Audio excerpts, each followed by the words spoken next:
Welcome friends, नमस्कार मित्रांनो, मी रंजनाच campaign व्लॉगमध्ये तुमच्या सर्वांचं स्वागत करते। महाशिवरात्रीच्या दिवशी आपल्याला 750 वाती जाळून एक अत्यंत आणि उच्च कोटीची प्रभावी अशी सेवा करायची आहे। खूप प्रभावी अशी ही सेवा असल्यामुळे प्लीज महिलांनो, दादांनो, ही सेवा चुकवू नका।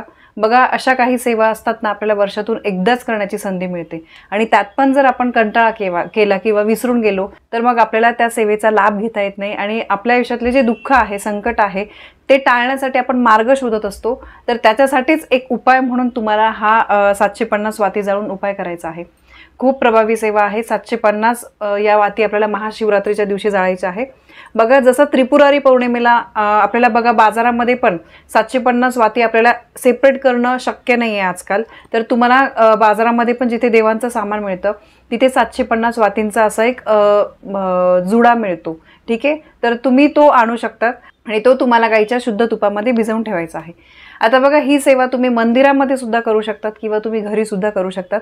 मंदिरात बघा खूप गर्दी असते, जे मोठे मोठे मंदिर आहे महादेवांचे तिथे महाशिवरात्रीच्या दिवशी खूपच प्रचंड प्रमाणामध्ये गर्दी असते।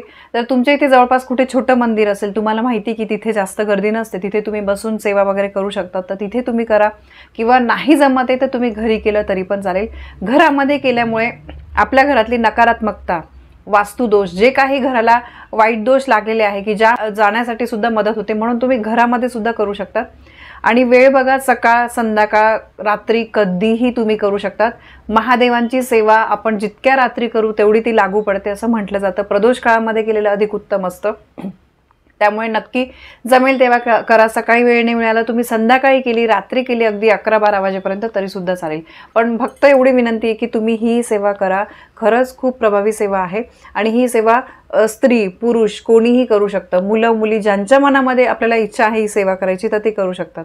तर या 750 वाती आपल्याला आणायच्या आहे। गाईच्या तुपामध्ये त्या तुम्ही आदल्या दिवशी भिजवून ठेवा किंवा सकाळी आणल्या, संध्याकाळी प्रज्वलित करायचे तर सकाळी आणून सकाळी सुद्धा तुम्ही भिजवून ठेवल्या तरी पण चालेल।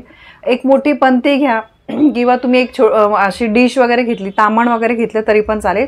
त्याच्यानंतर सगळ्यात पहिले तुम्हाला देवाच्या समोर बसून किंवा मंदिरात करणार असेल तरी सेम करायचं आहे। त्या दिव्याला, त्या पंतीला किंवा त्या डिशला जिथे तुम्ही त्या वाती भिजवलेल्या आहे त्याला तुम्हाला हळद कुंकू अक्षता अर्पण करायचं आहे, एक फूल अर्पण करायचं आहे, महादेवांचं स्मरण करायचं आहे आणि त्यानंतर त्या वाती ज्या आहेत त्या प्रज्वलित करायच्या आहे। शक्यतो या वाती ज्या आहेत त्या काडीपेटीने प्रज्वलित न करता दिव्यानेच, आपल्या देवासमोर जो दिवा लावला आहे त्याच्याने तुम्ही प्रज्वलित केलं तर अधिक उत्तम। आणि त्यानंतर देवासमोर त्या ठेवून आता प्रज्वलित केल्यानंतर तुम्हाला संपूर्ण घरामधून तुम्ही फिरवा की जेणेकरून जे काही नजरबाधा वगैरे लागली असेल, वाईट नजर असेल तर ती त्या दिव्यामुळे जळून खाक होईल आणि मग आपल्या घरामध्ये सकारात्मक प्रवाह जो आहे, सकारात्मक ऊर्जेचा प्रवाह तो सुरू व्हायला होईल। आणि काय होतं, जेव्हा घरामध्ये नकारात्मक ऊर्जा असते तेव्हा तुम्ही किती पण सेवा करा, उपाय करा, त्याचं आपल्याला फळ मिळत नाही। म्हणून ही नकारात्मकता पहिले काढून टाकणं तितकंच महत्त्वाचं आहे। तर त्या वाती प्रज्वलित करून तुम्हाला संपूर्ण घरामध्ये पहिले फिरवायचं आहे, टॉयलेट बाथरूम सोडून। आणि त्यानंतर तुम्हाला नंतर देवासमोर त्या ठेवून तुम्हाला सेवा करायची आहे। आता बघा, सेवा पाहायला गेले तर या दिवशी जमेल तेवढी आपल्याला जास्तीत जास्त सेवा करायची असते। मी आता ही सेवा सांगते, त्यातली तुम्हाला जमेल तितकी जास्तीत जास्त सेवा करायची आहे। बघा, सगळ्यात पहिले रुद्र तुम्हाला म्हणायचं आहे, तुम्ही संस्कृत किंवा मराठी मधून सुद्धा म्हणू शकतात। त्यानंतर गायत्री मंत्र 11 वेळेस म्हणा, संजीवनी मंत्र, अमृत संजीवनी मंत्र, महामृत्युंजय मंत्र, कालभैरवाष्टक, शिवकवच स्तोत्र, शिवमहिमा स्तोत्र मराठी किंवा संस्कृतमधून, त्यानंतर 12 ज्योतिर्लिंग स्तोत्र, ह्या सगळ्या गोष्टी तुम्हाला एक वेळेस।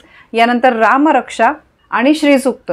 तर ही संपूर्ण सेवा तुम्हाला करायची आहे या वाती प्रज्वलित। कारण बघा, त्या 750 वाती असतात, तुपामध्ये आपण भिजवलेल्या असतात, बराच वेळ त्या चालतात, 30-40 मिनिटं चालतात।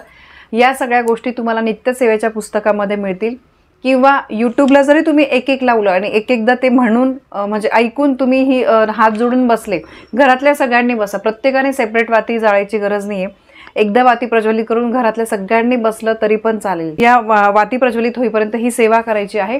आणि त्यानंतर नाही काही जमत तर कमीत कमी तुम्हाला 108 वेळेस ओम नमः शिवाय, ओम नमः शिवाय या मंत्राचा उच्चार करायचा आहे। आपल्याला माहिती की प्रत्येक महादेवाच्या इथे या शब्दांचा उच्चार केला जातो। महादेवांचा हा मंत्र आहे आणि यासोबतच महामृत्युंजय मंत्र, ओम त्र्यंबकम यजामहे सुगंधिं पुष्टिवर्धनम उर्वारुकमेव बंधनात मृत्युर्मुक्षी यमामृतात।